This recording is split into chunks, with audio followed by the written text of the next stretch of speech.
I gathered 2 more canoe loads of abalones soon after that, mostly the sweet red ones, which I cleaned and carried to the house. Along the south part of the fence, where the sun shone most of the day, I built long shelves out of branches and put the meat up to dry.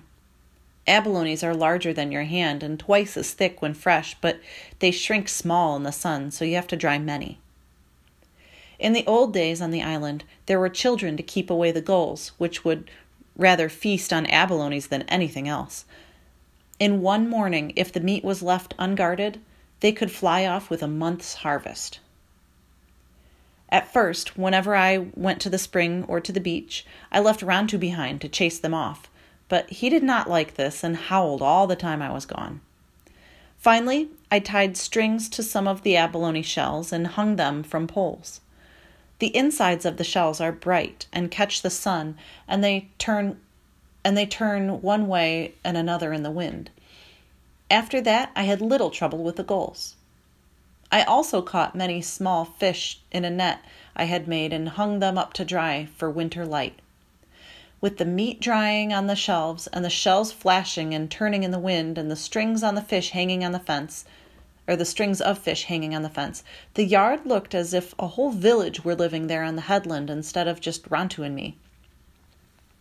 Every morning after I gathered food for the winter, we went out to the sea. At the end of the summer, I would gather roots and seeds to store, but now there was nothing that needed to be done. We went many places those first days of summer, to the beach where the sea elephants lived, to the Black Cave, which was even larger than the first cave we found, and to Tall Rock, where the cormorants roosted. Tall Rock was more than a league from the island and was black and shimmering because it was covered with cormorants. I killed 10 of the birds the first time we went there, and I skinned and fleshed them and put them out to dry, for someday I wanted to make myself a skirt of cormorant feathers. Black Cave was on the south coast of the island, near the place where the canoes were stored. In front of the cave was a high ledge of rocks surrounded by deep kelp beds, and I would have paddled by it if I had not seen a sea hawk fly out. The sun was in the west, and I had a long way to go to reach home, but I was curious about the hawk and the place he lived in. The opening of the cave was small, like the one in the cave under the headland, and Rantu and I had to crouch low to get through. Weak light came from the outside, and I saw that we were in a room with black, shining walls that curved high overhead. At the far end of the room was another small opening. It was long and very dark, but when we reached the end of it, we were in another room which was larger than the first and lit with a shaft of light. The light came from the sun, which had shone down through a jagged crack in the ceiling. Seeing the sun shining down on the black shadows drifted over the walls, Rantu barked, then began to howl. The sound echoed through the cave like the howling of a whole pack of dogs. It sent a cold feeling down my back. "Be quiet," I shouted, putting my hand over his jaws. My words echoed and echoed in the room. I turned the canoe around and started back toward the opening. Above it, on a deep ledge that ran from one side of the room to the other, my gaze fell upon a row of strange figures. There must have been 24 of them standing against the black wall. They were as tall as I, with long arms and legs and short bodies made of reeds and clothed in gull feathers. Each one had eyes fashioned of round or oblong discs of abalone shell, but the rest of their faces were blank. The eyes glittered down at me, moved as the light on the water moved, and was reflected upon them. They were more alive than the eyes of those who live. In the middle of the group was a seated figure, a skeleton. It sat leaning against the wall with its knees drawn up, and in its fingers, which were raised to its mouth, a flute of pelican bone.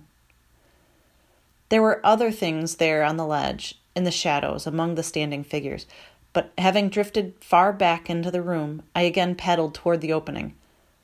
I had forgotten that the tide was coming in. To my great surprise, the opening had narrowed. It was too small for me to get through. We would have to stay there in the room until the tide went out, until dawn came. I paddled to the far end of the cave. I did not look back at the glittering eyes of the figures on the ledge. I crouched in the bottom of the canoe and watched the shaft of light grow weak. The opening out of the sea grew smaller and finally disappeared. Night came, and a star showed through the crevice overhead. This star passed out of sight, and another took its place. The tide lifted the canoe higher in the room, and as the water lapped against the walls, it sounded like the soft music of a flute. It played many tunes through the long night, and I slept little, watching the stars change. I knew that the skeleton who sat on the ledge playing his flute was one of my ancestors, and the others with the glittering eyes, though only images, were too, but still I was sleepless and afraid. With the first light, another high tide almost setting, we left the cave. I did not look up at those standing quietly on the ledge or at the flute player playing for them, but paddled fast out into the morning sea. Nor did I look back. I suppose this cave once had a name, I said to Rontu, who was glad to be as free as I was.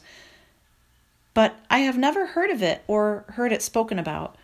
We will call it Black Cave, and never in all our days go there again. When we came back from our voyage to Tall Rock, I hid the canoe in the cave below the headland. It was hard work, but each time I would lift the canoe from the water and onto the ledge, even though I planned to go out the next morning. 2 summers had come and gone, and the Aleut hunters had not returned. Yet during these days I always looked for them. At dawn, as Rontu and I left down the cliff, I would watch the ocean for their sails. The summer air was clear, and I could see many leagues. Whenever we went in the canoe, I would never be gone longer than half a day. On the way home, I always paddled close to shore and looked for them. It was the last time that we went to Tall Rock that the Aleuts came. I had hidden the canoe and climbed the cliff with the 10 cormorant skins slung over my back. At the top of the cliff, I stood for a while, gazing at the sea. There were some small clouds on the water. One of them, the smallest, did not look like the others, and as I watched, I saw that it was a ship. The sun made bright scales on the water, but I could see clearly. There were 2 sails, and it was a ship coming toward the island. For a long time I could not tell the color of the sails. I wondered if it could be the white men, now that I thought about them little and seldom looked for them. I left the cormorants hanging on the fence and went to the rock on the headland. I could see no better from the rock because the sun was low and the whole ocean was covered with light. Then, as I stood there, I remembered that the white men's ship would come from the east. This one came from a different direction, from the north. I still was not sure that it belonged to the Aleuts, but I decided to pack the things that I would take to the cave in the ravine. There was much to take. My 2 birds, the skirt I had made, the stone utensils, my beads and earrings, the cormorant feathers, and all of my baskets and weapons.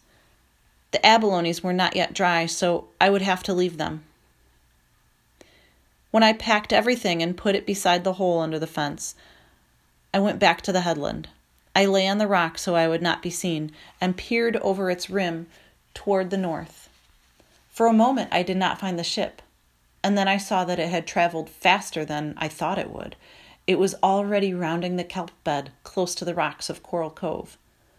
The last of the sun shone on the ship, on the bow, which was made like the beak of a bird, and on the 2 red sails. I knew that the Aleuts would not come on the shore in the dark, and that I had until morning to carry my things to the cave. But I did not wait. Most of the night I worked, making 2 trips to the cave. At dawn, when everything had been moved, I went back to the house for the last time. There I buried the ashes of my fires and threw sand over the shelves and the floor. I took down the shells I had put up to scare the gulls and tossed them and the abalones over the cliff. At last, with a pelican wing, I brushed away the marks my feet had made. When I finished, it looked as though no one had lived there for a long time. By now the sun was up and I climbed onto the rock. The ship lay at anchor in the cove. Canoes were bringing goods to the shore, and some were out in the kelp beds beginning to hunt for otter. There was a fire on the shore, and beside it, a girl. She was cooking something, and I could see the fire shining on her hair. I did not stay long on the headland. Always in the past I had gone to the ravine by a different way so as not to wear a trail.